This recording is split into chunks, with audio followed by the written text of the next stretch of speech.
apporter le salut fraternel d'un pays de 274 000 km² où 7 millions d'enfants, de femmes et d'hommes refusent désormais de mourir d'ignorance, de faim et de soif, tout en n'arrivant pas à vivre véritablement depuis un quart de siècle d'existence comme État souverain siégeant à l'ONU. Je viens à cette 39e session vous parler au nom d'un peuple qui, sur la terre de ses ancêtres, a choisi dorénavant de s'affirmer et de s'assumer dans son histoire, dans ses aspects positifs comme dans ses aspects négatifs, sans complexe aucun. Je viens ici enfin, mandaté par le Conseil national de la Révolution du Burkina Faso, pour exprimer les vues de mon peuple concernant les problèmes inscrits à l'ordre du jour et qui constituent la trame tragique des événements qui fissurent douloureusement les fondements du monde en cette fin du XXe siècle. Un monde où l'humanité est transformée en cirque, déchiré par les luttes entre les grands et les semi-grands, battu par les bandes armées, soumises aux violences et aux pillages. Un monde où des nations se soustrayaient. Je n'ai pas ici la prétention d'énoncer des dogmes. Je ne suis ni un messie, ni un prophète. Je ne détiens aucune vérité. Nous avons jusqu'ici tendu notre jour. Les chiffres ont été redoublés. Mais le cœur du méchant ne s'est pas attendri. Ils ont piétiné la vérité du juste. Du Christ, ils ont trahi la parole. Ils ont transformé sa croix en massue. Et après qu'il se soit revêtu de sa tunique, ils ont lacéré nos corps et nos âmes.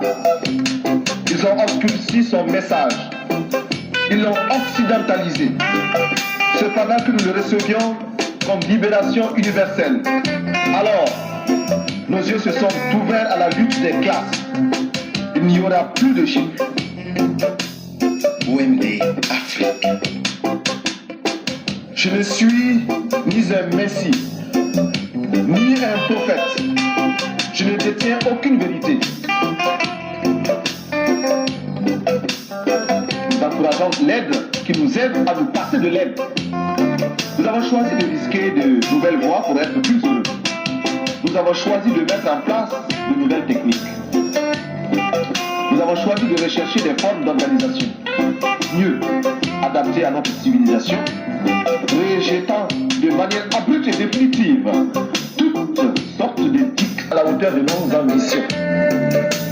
Refuser l'état de survie, déférer les pressions, libérer nos campagnes de l'immobilisme moyen enjeu ou d'une répression, démocratiser notre société, ouvrir les esprits sur un univers de responsabilité collective pour oser inventer l'avenir. Briser et reconstruire l'administration à travers une autre image du fonctionnaire, plonger notre armée dans le peuple, dans le travail productif et lui rappeler incessamment que sans formation patriotique, un militaire n'est qu'un criminel en puissance.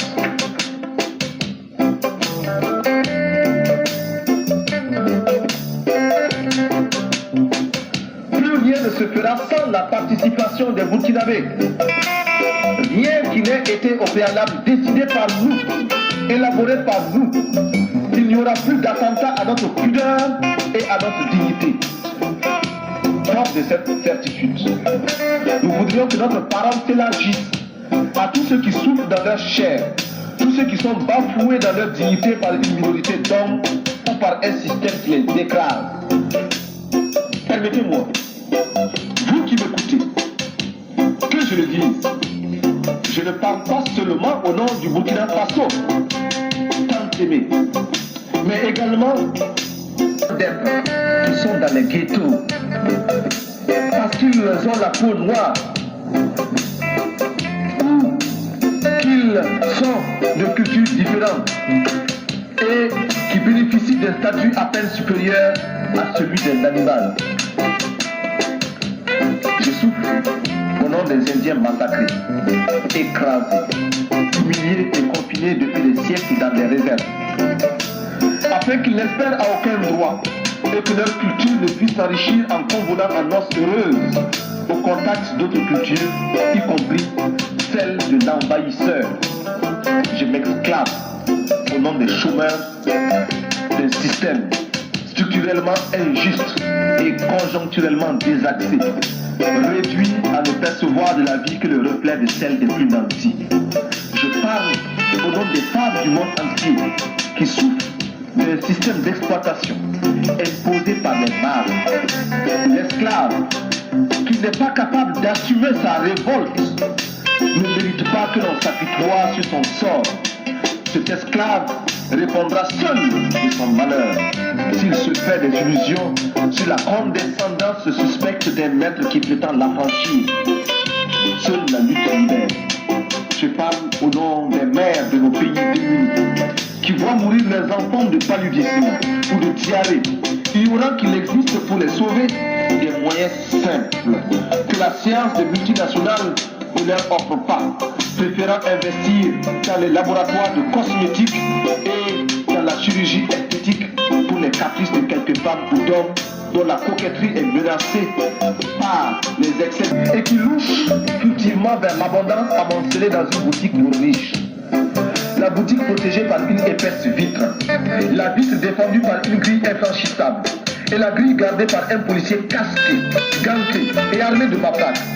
Ce policier, placé là par le père de notre enfant qui viendra se servir, ou plutôt se faire servir, parce que présentant toutes les garanties de représentativité et de normes capitalistiques du système.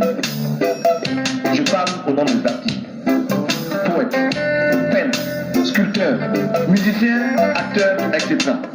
Hommes de bien qui voient leur art se prostituer par l'alchimie des prestidigitations du show business. J'écris au nom des journalistes qui sont réduits soit au silence, soit au mensonge pour ne pas subir les dures lois du chômage. Je proteste au nom des sportifs du monde entier ou les négociants de l'esclavage moderne des stades. Mon pays est un concentré de tous les malheurs des peuples, une synthèse douloureuse de toutes les souffrances de l'humanité, mais aussi et surtout des espérances de notre lutte. Mais c'est pourquoi je vibre naturellement au nom des malades qui scrutent avec anxiété les horizons d'une science accaparée par les marchands de canons. Mes pensées vont à tous ceux qui sont touchés par la destruction de la nature et à ces 30 millions qui vont mourir comme chaque année abattus par la redoutable arme de la faim. Militaire, je ne veux pas de la mort. Enfin, je veux m'indigner en pensant aux Palestiniens qu'une flamme de la vie, les vieilles demeures seront rebâties, les temps anciens se renouvelleront et l'histoire sera le rêve d'un présent à l'étendue infinie. À bas la réaction internationale, à bas l'impérialisme, à bas le néocolonialisme, à bas le fantoschisme, gloire éternelle aux peuples qui luttent pour leur liberté, gloire éternelle aux peuples qui décident de s'assumer pour leur dignité, victoire éternelle aux peuples d'Afrique, d'Amérique latine et d'Asie qui luttent. La patrie ou la mort, nous vaincrons.